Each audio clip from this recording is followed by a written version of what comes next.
Hello, hi, and welcome to Political Quickie, your political show that subjectively discusses current affairs in South Africa and all around the world. My name is Mapasika Murwa. So, Jay-Z's Rock Nation has entered into a long-term partnership with America's National Football League to be its official live music entertainment strategist. The idea is to nurture and strengthen community through music, and the NFL's Inspire Change initiative.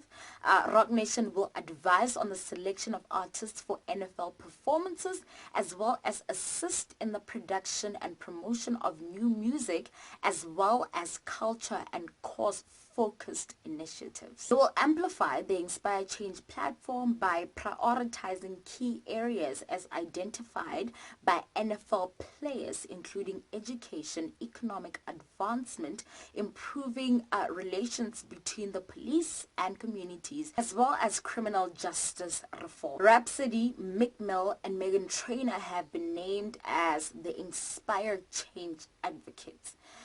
Now, I must admit, like, initially when I heard this, I was like, what is going on? What's happening? What is happening? Okay? Because Jay-Z has been that guy. You know, he refused himself to perform at the Super Bowl. He supported the kneeling, especially, you know, what Colin was doing.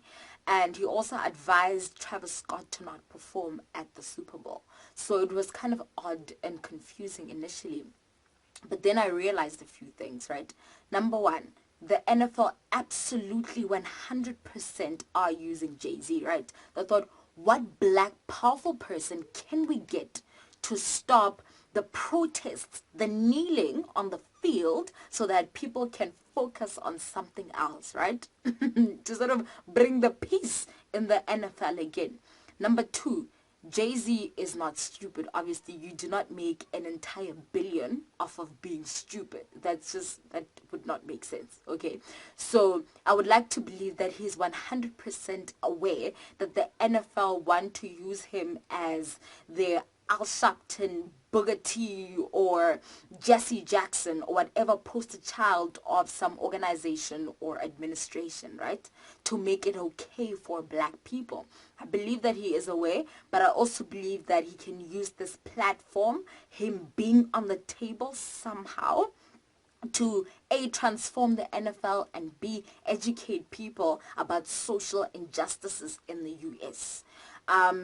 So Dr. Umar Johnson actually said something, that the problem with black people is that there is nothing after the protest.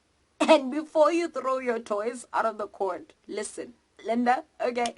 I understand, all right, that protesting is critical. It is important. It is imperative. And Jay-Z echoed this as well. Like, look, we've knelt and we've protested, and that is important. Had we not done that, no one would actually know that this is a problem. But now, what do we do? What is the action? And for him, he believes that this action is the right action. And even though it's debatable, he is doing something. I mean, not sure how selling hoodies and t-shirts and people performing is exactly going to solve the problem, but he is doing something.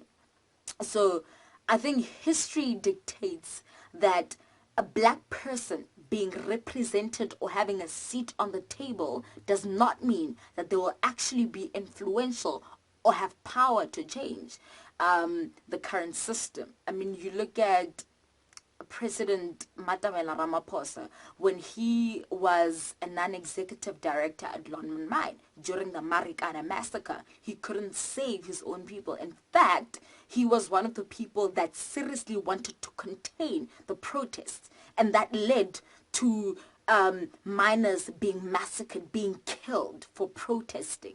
Okay, another example would be America's first black president, Barack Obama, during his administration, and with his support, one of the biggest Pan-Africanists were killed, Muammar Gaddafi, okay? The one person who was still saying, look, Africa must become one nation, okay? We must have one currency, okay? So imagine supporting the killing of that person and also being okay with that person being branded a terrorist.